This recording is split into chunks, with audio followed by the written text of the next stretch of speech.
Well, hello and welcome to the Social Regressive. I'm Kyle Broderick and I'll be your tour guide as we take one last look at the Savage Axis project rifle. We're not retiring it. We will continue to shoot this probably. You'll see it in videos in the future where we're doing long-range shooting or something. But really, the rifle itself is totally squared away. I'm very happy with it. And we're going to discuss what made it such a competent and comfortable shooter. What things went right, if I had to do the project all over again, what I might change, and maybe just a little bit of advice for those of you that are buying a Savage Axis or a similar budget rifle, what things you might consider before you try turning it into that precision rifle, which is what we did here. The Savage Axis is a very inexpensive rifle. It's kind of designed to be just, a basic hunting rifle, something that can get the job done and do it competently and accurately. But there are some elements about it that could use just a little bit of tweaking before you're ready for different kinds of shooting like we did with this. I wanted to kind of show that we could use this in F-class if we wanted. We could take this out and do some longer range shooting with it, and I wanted to prove that we could actually impact targets at 1,000 yards, and we skipped right past that. Make sure that you check out the full playlist. This is going to have a list of all the videos, including what it took to get just get the parts installed, and the build up on that, some of the work that we had to do to the stock, and then all the way into the challenges where we're shooting F-class and where we are shooting at, I've had a target of 1,000 yards, but we actually skipped right past it and went to 1,450. And to make those impacts, especially in our very brisk 30 mile an hour, 90-degree crosswind, I was very pleased with how this shot. And yeah, we're going to talk about people's reactions to shooting the gun and how we all feel about the way that it works, because it's more than just a collection of parts, and it's more than just its accuracy. The way that it feels when it shoots and just its simplicity of use, I think, is one of the wonderful things about this.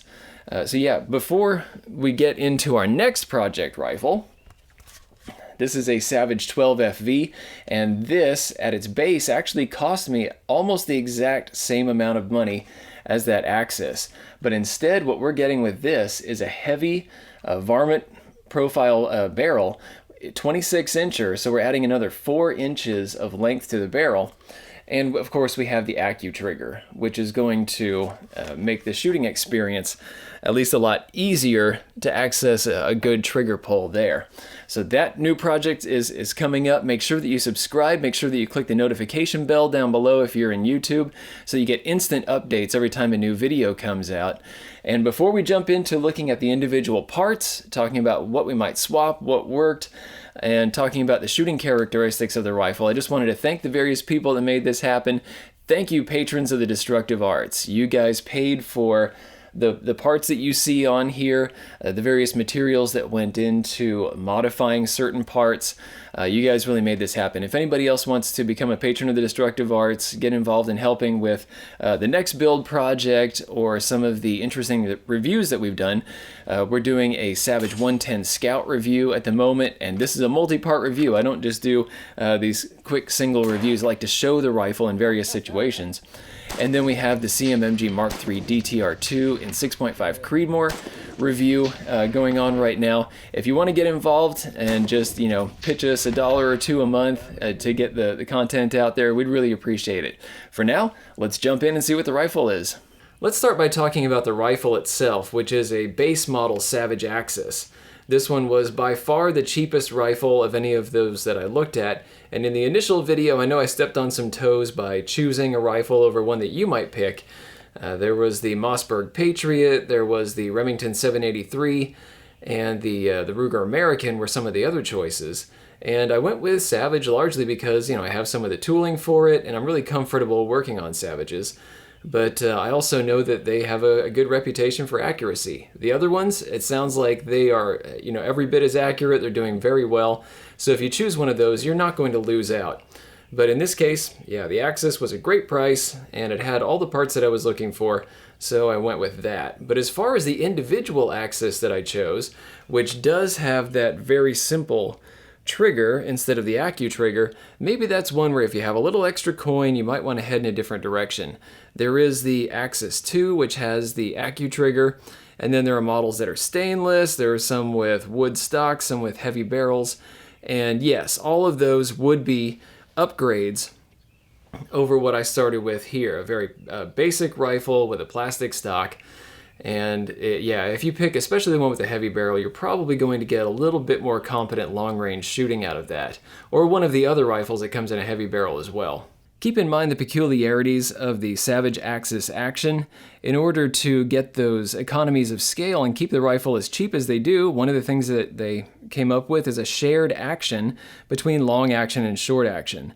The action here is exactly the same. The bolt throw is exactly the same. What they've done is they've just included a spacer for short action, like if you're shooting 223 up through 308 or 7mm 08 in this case, 6.5 Creedmoor, you're going to get a short magazine, and they just put in a block to keep that magazine all the way forward instead of coming up with an entirely different action for each one.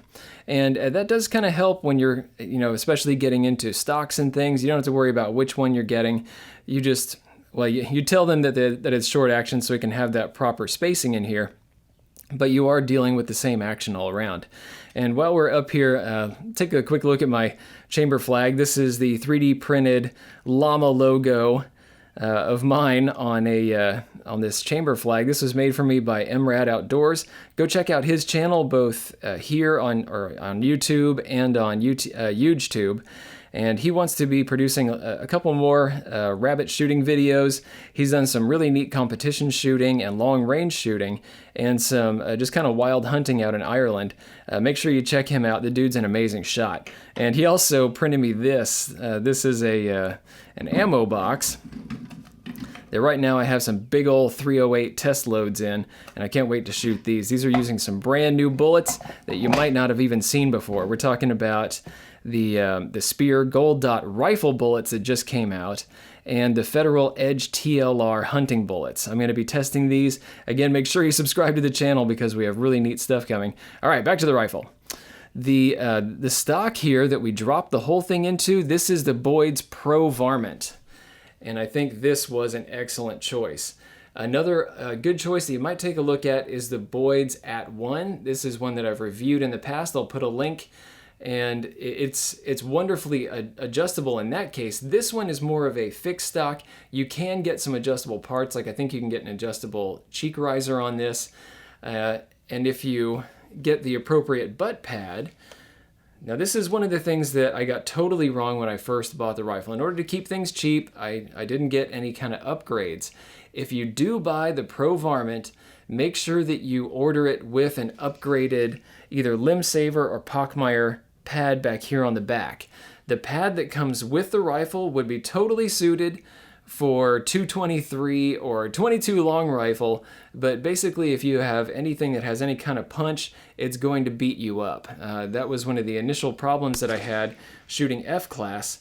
That butt pad back there was so thin and just it had no give to it at all. It was basically just a strip of hard rubber, very, very thin hard rubber. It was a very painful rifle to shoot. With this attached, it's a very comfortable rifle to shoot, and it inspires a lot of confidence. Before you check out at Boyd's, make sure that you order this extra steel trigger guard right here. This is going to be very important. The rifle does come with a plastic one, but it compresses, it's not tough, and if you want to really be able to put some torque on the rear action screw back here, I recommend that you get this steel one right here. As far as work hours go, I put a whole lot of effort into reshaping the Boyds Pro Varmint to fit me a little bit better and to clean up a couple of lines that weren't that great straight out of the factory. The modern Boyds stocks that I've seen coming out are totally different. I don't know what was strange about the initial stock that I got. It seemed to be kind of half finished.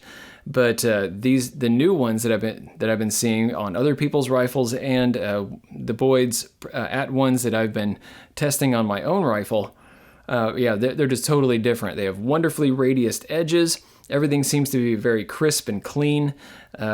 And in this case, I did have to do a little bit of extra work on this one, but I don't think you'll have to in the future unless you want to take away the ambidextrous nature of this stock and do like I've done and kind of carve in more of a palm swell here and more of a cutout for the heel of your hand. On the controversial topic of chamberings, you have a whole lot of excellent choices between all these rifles and even within just the Savage Axis itself. In my case, I went with 7mm 08, as many of you know. This has the same external ballistics, essentially, as 6.5 Creedmoor, especially with a heavy bullet like this 162 grain ELD-M.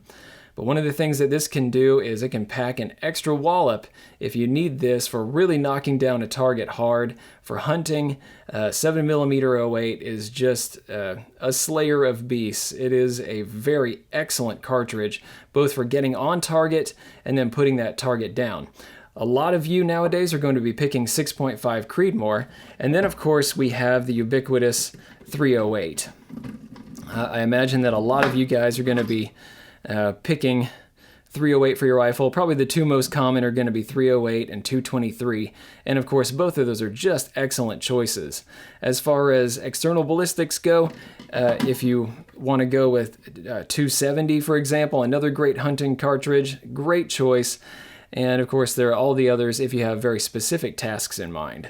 Alright, so what about the parts? Where did I spend my money, and where would I spend my money in the future if I had to do this all over again?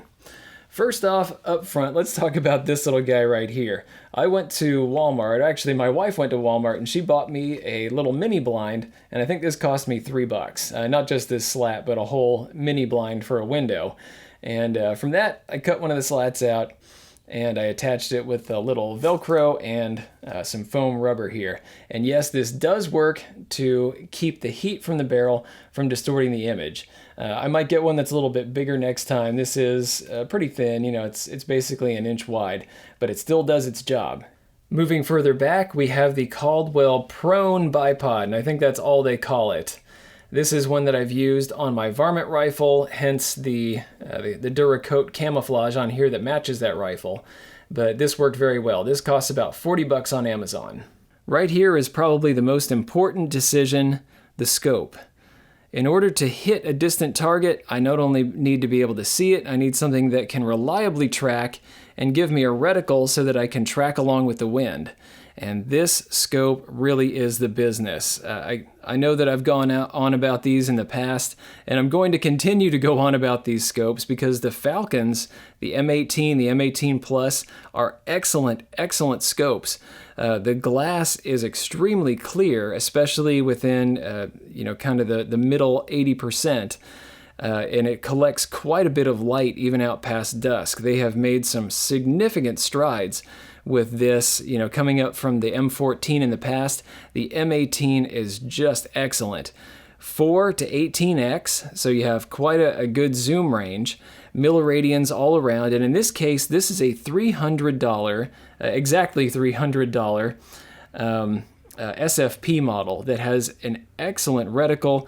This is the Brabant 20, and you can get this for an extra $50 in FFP as well. And that's something that I would actually recommend for most of you. Go ahead and drop the little bit of extra money, put the extra $50 into it, because the FFP scope is just going to be a little bit more flexible for some of the stranger shooting that you might get into. If you know that you're just going to be prone all the time, shooting at known ranges, at competitions or whatever, SFP is going to be a great choice. But if you ever think that you're going to be dealing with targets at unknown distances, or dealing with just, kind of random distances that you figure out yourself, then I think FFP is going to do you a little bit better. Supporting that scope, I have two excellent products that I would recommend to anybody. These are easily available on Amazon, and I'm going to put links to all of the products that I'm talking about here down in the description below. So we have Weaver skeletonized, or actually these are the Picatinny 4-hole rings right here. They're very simple, they're aluminum, very lightweight, and they just plain get the job done. These are 30mm rings.